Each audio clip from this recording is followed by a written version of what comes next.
Good morning everyone. It is nice and bright and early this morning. I've just come outside to check up on all of my plants that I have behind me down there, and I thought maybe I would sit down and just do a little bit of a plant haul to share with you some of the plants that we bought at some nurseries over the past week. I've got some beautiful plants, so I'm really excited to share with you what they are. Right, excuse the compost situation behind me, that's just where the light is best at the moment. But here are some of the plants around me that I picked up from the nursery. I'm trying to just suss out all of the local nurseries around, see which ones I like best and what they have, what their prices are. But I'm also going to be starting a lot from seed as well, and I do have a bunch of seedlings that I'll share with you what they are too. But I suppose I wanted to cover the design of this garden, which has 4 main beds, and you can kind of see in an overlay where the pathway goes through this area, and there's 4 kind of defined beds here. And what I'm going to be doing is really just covering all of them, so there won't be any grass in this area. I think there was a little bit of confusion in some of my other videos on how I would manage the grass in this area, but there isn't really going to be any grass once I finished. I've had a lot of success with kind of smothering grass with cardboard, but it is something you do need to monitor, particularly around the edges. So I will be monitoring that really closely and covering anything where I think might be a problem with the grass. But in terms of the design, it's going to be a zone 1 permaculture patch, so lots of herbs, lots of greens, lots of veggies that we're using every day. I might even add some veggies in here that I already have started that I just really want to see if they grow well here. But it's also going to provide bird habitat. So a lot of these plants that I have bought are pollinator attracting plants and bird attracting plants. So that's kind of the next use other than food. And also I really want it to provide beauty for me. So you'll see some of the plants and how I'm going to design it hopefully is going to provide me with some beauty, because I look out on my balcony above where I'm filming down to this garden, and I would love to be able to see some colour and beauty in this garden. I'm also putting a bird bath in, so I'll provide water for insects and birds, and would like to kind of create some insect hotels throughout it. And just have some fun, really. It's an experiment. I am no way a professional gardener. I try and see what works for me, and if it works, I continue doing that. But whatever works for you, make sure you do that. Alright, so the first plant that I picked up from the nursery was this reduced society garlic, or chives. And I really wanted some of these because I know they grow well in the area. And this one was $10, but there are quite a few in there. You can kind of see. And I have done a whole video on how you can propagate society garlic. It is really, really simple, and I'm going to have about probably about 18 plants just from this one pot. They grow really quickly, and these are going to be used on the borders around the pathway to be able to provide both some food. They'll also clump up, and hopefully they'll prevent some of the grass coming up. The next plant, I will say that my mum came with me plant shopping, and she's as bad as me, and it was also kind of my Christmas present, a lot of these plants. So she really wanted some of these. She absolutely loves lamb's ears, and I do too. I don't know, I've never been able to grow them where I live. It was just too hot in Brisbane, but I'm super excited to be planting these. This is a massive pot, and I love the texture of lamb's ears. They're just so satisfying. And this is going to kind of also be around the borders, so that if people visit, they can go up and feel the plant and kind of get involved with the garden, particularly kids as well. It's a great plant if you do have kids or really elderly people as well, to be able to touch a plant that feels nice. Really does make a lot of people happy. So I'm going to be planting some of these in and around the borders, and I think they'll go really nice with the chives, because these have beautiful purple flowers that will contrast nicely with the kind of pale green colour. And then you'll notice behind me I have a big lattice, and that has a star jasmine on it. It is very sad. It has been there for years and years and years.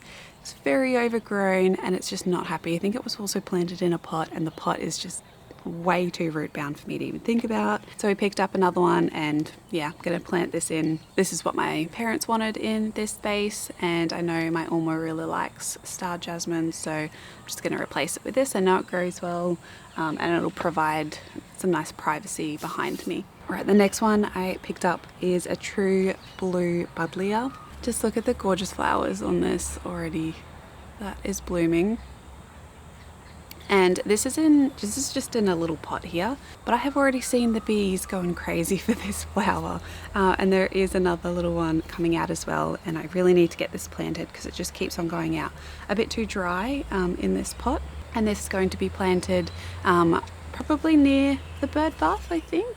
Around that end, but we will see where I position it. I've always wanted to grow buddleias, and yeah, this one is just such a pretty colour, and will kind of also go with the cottagey vibes that I want this garden to also have.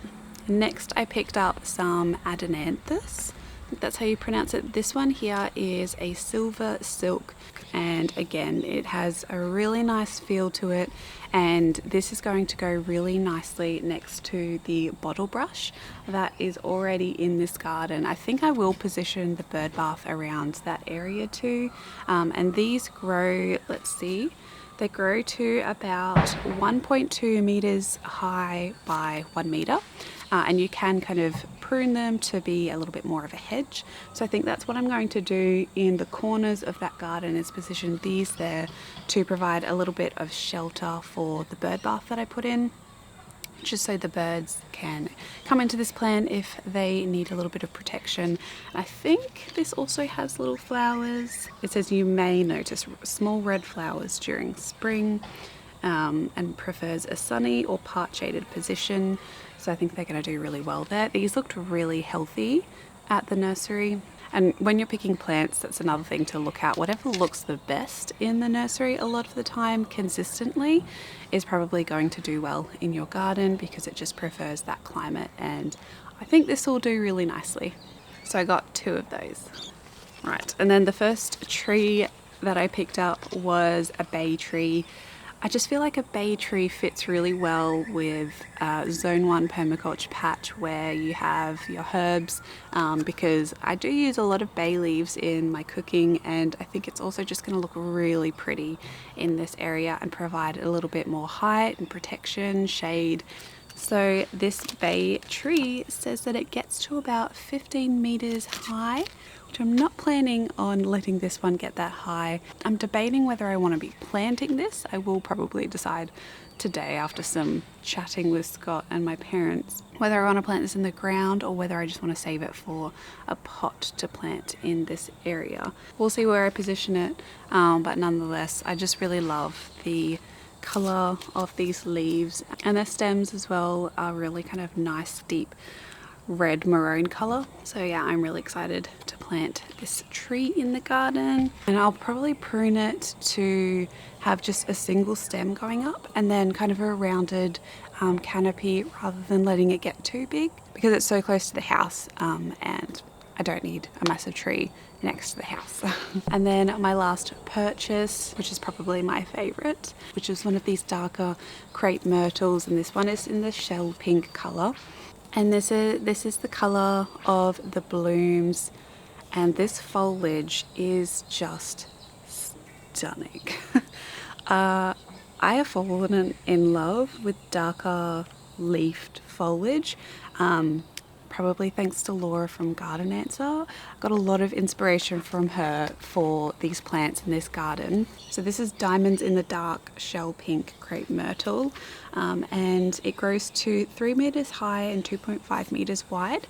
But again, I'm going to be pruning this. I'm probably going to put it next to the clothesline, just because it's a little bit of an eyesore. It's not too bad. It is an Aussie icon, but I think I do want to provide a little bit of eyesight reprieve from that structure, and probably plant this in front, because I can prune it to the shape that I want. And again, I'll probably just do a single stem going up, and then a rounded canopy. But yeah, these bloom from summer to autumn. They're really drought tolerant.